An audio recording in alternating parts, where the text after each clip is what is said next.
Let's read this question.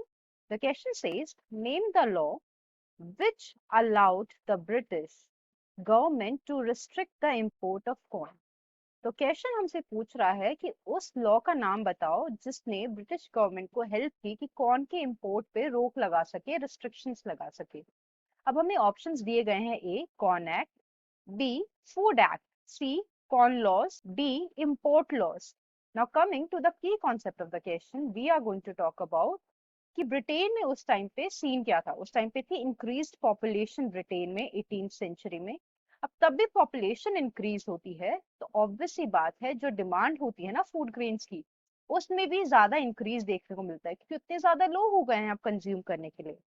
अब उन prevailing conditions में जो लैंडेड ग्रुप्स थे ब्रिटेन के, उन्होंने गवर्नमेंट पे प्रेशर डालना स्टार्ट किया कि जो कॉर्न का इंपोर्ट है उस पर रिस्ट्रिक्शंस लगाई जाए। अब उन्होंने ऐसा क्यों किया कि जब ग्रेन्स इंपोर्ट होते हैं बाहर से, इसकी वजह से प्राइसेस कम हो जाएंगी। अगर एक कंट्री में कुछ चीज प्रोड्यूस हो रही है और बाहर से इंपोर्ट नहीं हो पा रही है और उसकी डिमांड बहुत बढ़ी हुई है, तो उसकी प्राइसेस वहां के लोग बढ़ा सकते हैं, लैंड ओनर्स उस पर्टिकुलर कमोडिटी के प्राइसेस बढ़ा सकते हैं क्योंकि लोगों के पास ऑप्शन नहीं है।